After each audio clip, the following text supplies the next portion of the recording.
कभी न सुना हो ऐसा भजन गुनगुना रहा है मेरी छाती में, उसे निकाल देता बाहर। हाँ?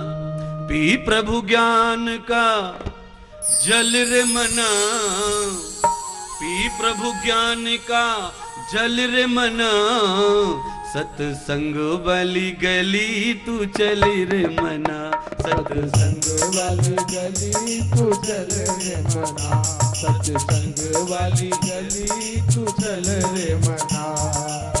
पी प्रभु ज्ञान का जल रे मना, पी प्रभु ज्ञान का जल रे मना, सत्संग वाली गली तू चल रे मना, सत्संग वाली गली तू चल रे मना, सत्संग वाली गली तू चल रे मना। पी प्रभु ज्ञान का, पी प्रभु ज्ञान का जल रे मना, पी प्रभु ज्ञान का चल रे मना, सत्संग वाली गली तू चल रे मना, सत्संग वाली गली तू चल रे मना, सत्संग वाली तू चल रे मना, सत्संग वाली तू चल रे मना।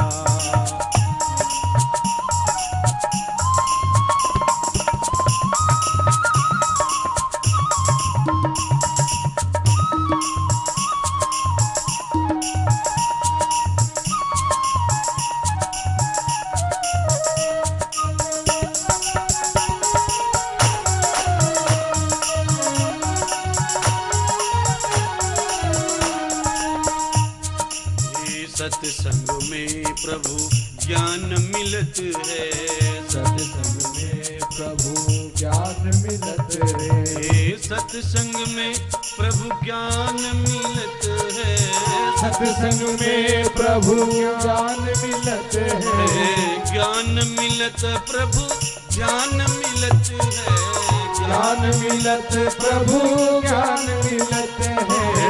ले तो सके मन ले रे मना, ले तो सके मन ले रे मना, सत्संग वाली गली तू चल रे मना, सत्संग वाली गली तू चल रे मना। पी प्रभु ज्ञान का जल रे मना, पी प्रभु ज्ञान का चल रे मना, सत्संग वाली गली तू चल रे मना, सत्संग वाली गली तू चल रे मना, सत्संग वाली गली तू चल रे मना।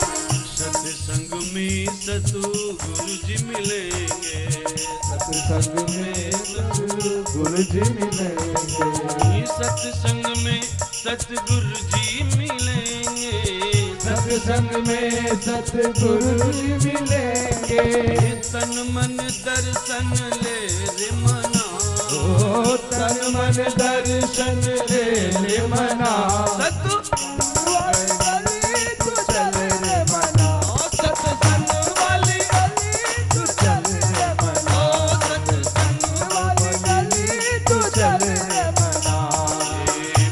प्रभु ज्ञान का जल रे मना, प्रभु ज्ञान का चल रे मना, सत्संग वाली गली तू चल रे मना, सत्संग वाली गली तू चल रे मना।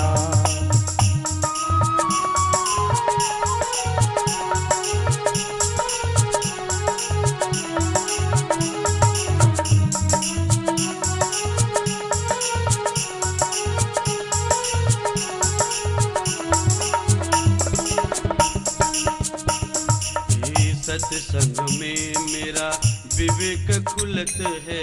सत्संग में मेरा विवेक खुलत है। विवेक खुलत मेरा विवेक जागत है। सत्संग में मेरा विवेक खुलत है। विवेक खुलत मेरा विवेक जागत है। विवेक खुलत मेरा विवेक जगत है।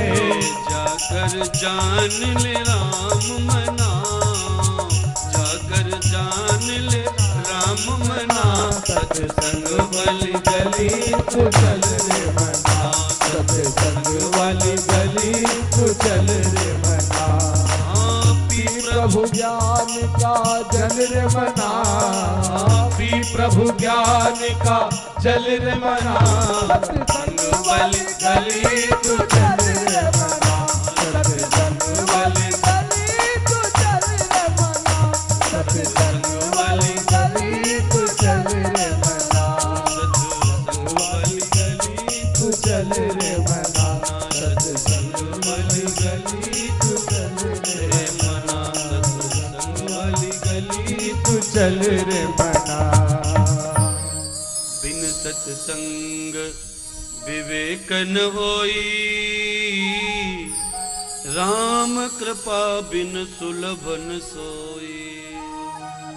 हीनो विवेक कर्तव्यम कर्म मूल ज्ञान। क्योंकि ज्ञान कितना भी बड़ा क्यों न हो, याद रखिए, ज्ञान कितना भी बड़ा क्यों न हो, पर जब तक ज्ञान विवेक के साथ नहीं रहता तब तक ज्ञान किसी काम आता नहीं है। याद रखिए, हम कितने भी बड़े क्यों न हो, मेरी हर बात में वही बातें आएंगी। जैसे ज्ञान कितना बड़ा हो बिना विवेक की 0/0, वैसे ही हम कितने भी बड़े हो जाएं पर बिना समाज के साथ के हमारा बड़मपन किसी काम का नहीं है। क्यों? बड़े होकर केवल 4 आदमी ही जी सकते हैं तो सुख नहीं, शांति नहीं, डर बना रहेगा चित्त में, भय बना रहेगा। समाज के साथ रहो तो डर निकल जाता है, भय निकल जाता है। और संसार में जीना है तो डर केवल भगवान का चाहिए, समाज का नहीं।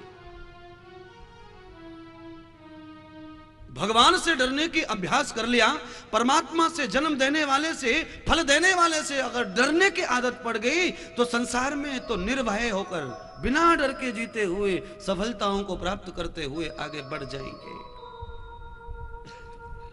कोई क्या सोचेगा, कोई क्या बोलेगा, कोई क्या देखेगा, कोई कैसा कह रहा होगा, हमें दुनिया से कुछ पड़ी नहीं है। हमें समाज के साथ रहकर समाज के कार्यों को करते हुए परमात्मा के निश्चित कानून का पालन करना है, उसी से अपने जीवन का कल्याण होने वाला है। केवल तो मामा भी कल्याण नहीं करेगा हमारा, न जीजा करे, न घरवाली करे, न घरवाला, केवल कल्याण इनसे भी नहीं होता है। इसीलिए मैंने कहा कि जब जब आदमी अज्ञान होता है तब तब वो व्यर्थ हो जाता है, और जब जब उसे विवेक और ज्ञान दोनों जाग जाते हैं तभी वो सारी चीजों में अर्थ पैदा कर लेता है। सब चीजों में अर्थ, सब चीजों में अर्थ। क्यों? याद रखें, कई लोगों को औरतें व्यर्थ लगती हैं, कई लोगों को पुरुष व्यर्थ लगते हैं, कई लोगों को दुकान व्यर्थ लगती है, कई लोगों को नौकरी व्यर्थ लगती है, कई लोगों को बच्चे व्यर्थ लगते हैं, और कई लोगों को इनमें ही सब कुछ दिखता है। कई लोग इनके लिए जी मर रहे हैं, कई लोग तो इनके लिए छत पे से कूद पड़ते हैं, बाउंड्री पार कर जाते हैं और औरत के लिए मर जाते हैं, कोई बेटा बेटी के लिए मर जाता है, कोई दुकान के लिए मर जाता है, कोई व्यापार के लिए मर जाता है। कई लोगों को रुचि नहीं है और कई लोग इसके बगैर रह नहीं सकते। ऐसे संसार में दो ही विचारधारा के लोग हैं। जिस चीज में तुम्हें सुख नहीं है वही चीज किसी को सुख भी देती है। हा? सब्जी की दुकान पे 4 लोग खड़े, एक बैंगन खरीद रहा था, एक गोभी खरीद रहा था, एक पालक खरीद रहा था, एक बटाटे खरीद रहा था। क्यों? बैंगन को खरीदने वाले से पूछा, भाई तू गोभी क्यों नहीं खरीद रहा? कहा गोभी मुझे अच्छी लगती नहीं है। गोभी वाले से पूछा, तू बैंगन क्यों नहीं खरीद रहा? बैंगन में खाता ही नहीं हूं। और खरीद रहे सब है, खाना सबको है, पर किसी को बैंगन खाना है, किसी को गोभी खानी है, किसी को बटाटा खाना है, किसी को टमाटर खाना है। कुल मिलाकर के सबको सब चीज से मोहब्बत नहीं है, और सब चीज अच्छी। बैंगन खाने वाले को बैंगन बढ़िया, गोभी खाने वाले को अब जरूरी नहीं है कि तुम्हें सबको सब चीज पसंद आ जाएगी, ना ना ना ना ना। संसार में एक मति के लोग तो हो ही नहीं सकते, एक विचारधारा के लोग तो संसार में पैदा ही नहीं होते। भगवान कहते हैं संगक्षध्वम संबद्धध्वम सम्मोमनांसि जानतम, अगर एक विचारधारा हो जाए, एक जैसी मति हो जाए तो स्वर्ग ढूंढने की आवश्यकता ही नहीं है ना।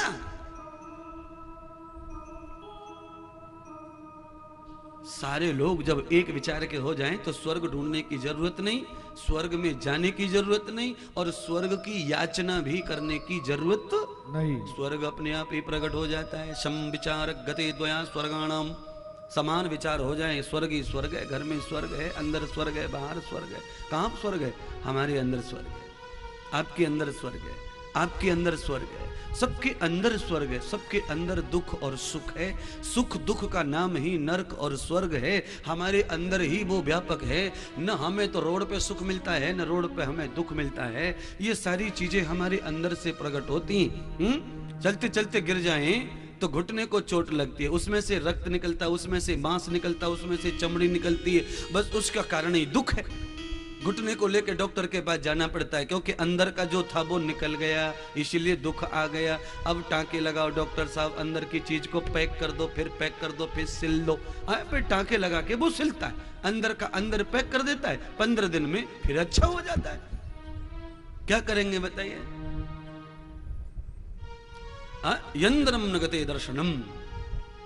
भगवान करे आपको समझ में आ जाए सत्संग, और नित्य प्रति अपने अंदर ही प्रभु भगवान को, शिव को, राम को, कृष्ण को, विष्णु को, ब्रह्मा को, महेश को अपने अंदर ही उसका आनंद लूटे। बाहर कहीं भी उसके आनंद के लिए समय को व्यर्थ वेस्ट ना करें।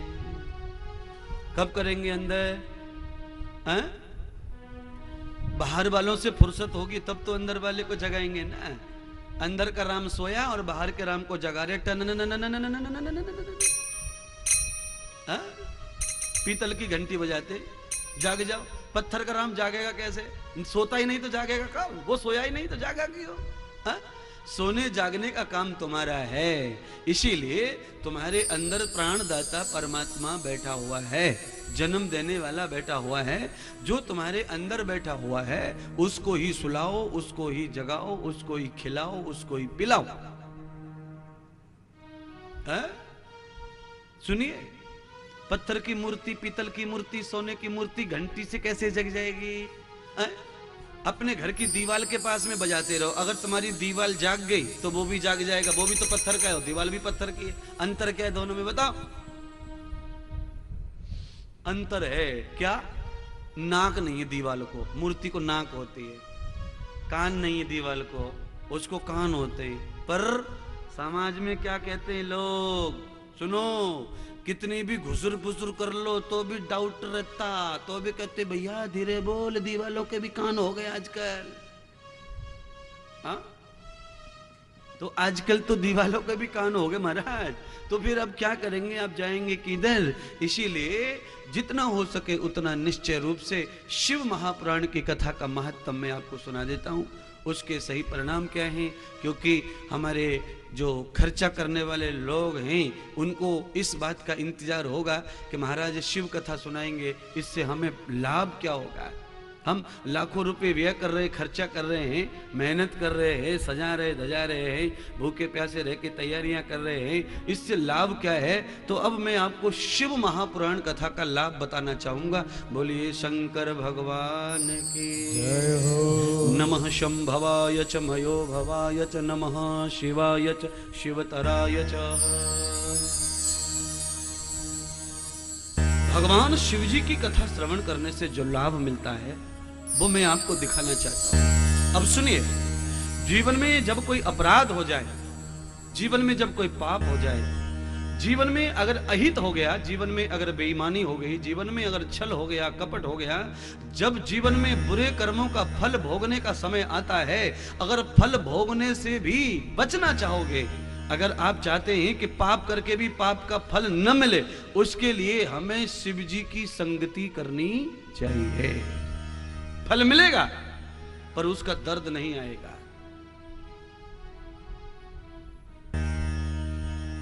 सामर्थ्य आएगा, शक्ति आएगी, पावर आएगा, ऊर्जा आएगी। फल कब आ गया पाप का समझेगा ही नहीं।